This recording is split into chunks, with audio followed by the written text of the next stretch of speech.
अगर आपको ये कहानी पसंद आए तो प्लीज चैनल को सब्सक्राइब, वीडियो को लाइक, शेयर, कमेंट जरूर करें। एक गांव में एक बहुत ही साधारण किसान रहता था।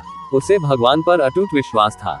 जब कोई व्यक्ति उससे हालचाल पूछता वह बोलता था, ठाकुर जी जाने। उस गांव में एक ठाकुर जी का मंदिर था। किसान को उन पर बहुत विश्वास था। उस किसान के 2 पुत्र और 1 पुत्री थे। जब किसान की पुत्री के विवाह का समय आया तो उस किसान ने साहूकार से कुछ कर्जा ले लिया था। कुछ समय बाद दोनों पुत्रों ने पिता को बोला कि पिताजी ये लीजिए पैसे और साहूकार को दे दीजिए। उस किसान ने जाकर साहूकार से कहा, ये लीजिए साहूकार जी आपका मूल और ब्याज।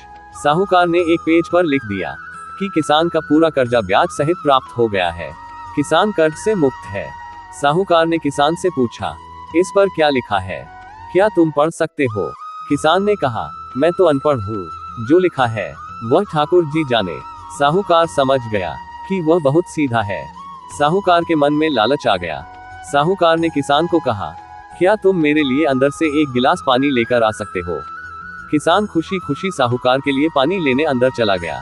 इसी बीच में साहूकार ने उस पर्ची को हटाकर एक दूसरी पर्ची लिख दी, जिसमें लिखा था कि अभी किसान का कर्जा बाकी है। अंदर से किसान पानी लेकर आया, साहूकार को पानी पिलाया और अपनी पर्ची लेकर चला गया। कुछ दिन बाद साहूकार पैसा मांगने पहुंच गया। किसान ने कहा कि यह बात गलत है, मैंने आपको पैसे दे दिए हैं। मामला कोर्ट में चला गया। कोर्ट में किसान को बुलाया गया।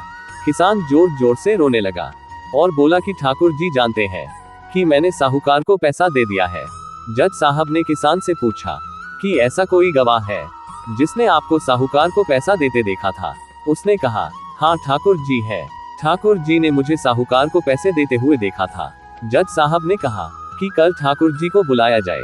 पुलिस वालों ने उस गांव में जाकर लोगों से पूछा कि इस गांव में ठाकुर जी नाम का कोई व्यक्ति है, उसे कल कोर्ट में आना पड़ेगा। गांव वालों ने कहा कि ठाकुर जी नाम का कोई भी व्यक्ति इस गांव में नहीं है, ठाकुर जी का मंदिर है। अब भगवान कैसे कोर्ट में पेश होंगे? अगले दिन अदालत की कार्रवाई शुरू हुई। जज साहब के बगल में खड़ा सिपाही जोर से बोला, ठाकुर जी हाजिर हो, ठाकुर जी हाजिर हो। उसी वक्त एक बूढ़ा व्यक्ति सिर पर तिलक लगाए, चंदन की माला पहने हुए कोर्ट में आ गया। उस व्यक्ति ने कटघरे में खड़ा होकर बोला, जज साहब, मैं ठाकुर जी हूँ, बताइए क्या बात है? जज साहब ने ठाकुर जी से पूछा, क्या आपने इस किसान को साहूकार को पैसे देते हुए देखा था? तब ठाकुर जी ने बोला, हाँ जज साहब, मेरे सामने इस किसान ने साहूकार को पूरे पैसे ब्याज समेत दे दिए थे। आप साहूकार को यहाँ पर रोकिए और किसी व्यक्ति को साहूकार के घर भेजिए। साहूकार के घर में अलमारी नंबर 3 में एक फाइल है। उस फाइल के 22वें पेज पर वो पर्ची रखी हुई है जिसमें लिखा है कि किसान ने ब्याज समेत सारे पैसे दे दिए हैं। वह व्यक्ति इतना बोलकर चला गया। जज साहब ने एक सिपाही को साहूकार के घर भेजा। कुछ देर बाद सिपाही वापस आया और जज साहब को एक पर्ची दी। इस पर्ची में लिखा हुआ था कि पूरा पैसा ब्याज समेत मिल गया है। जज साहब ने कहा, ठाकुर जी कहाँ गए? उनको बुलाओ। ठाकुर जी दिखाई नहीं दिए। अगले दिन जज साहब उस किसान के गांव गए। पूरे गांव में ढूंढा गया। सभी व्यक्तियों ने कहा कि वह वृद्ध व्यक्ति इस गांव का नहीं था। जज साहब समझ गए वह वास्तव में ठाकुर जी यानी भगवान ही थे। जज साहब ने उसी वक्त अपने पद से इस्तीफा दे दिया और जज साहब भारत के सभी मंदिरों के दर्शन करने के लिए निकल गए। जज साहब किसी भी मंदिर में बैठते नहीं थे। जज साहब कहते थे, हमने भगवान को अदालत में बुलाकर खड़ा किया था, फिर मैं किसी मंदिर में कैसे बैठ सकता हूँ? इस तरह जज साहब काफी बदल गए।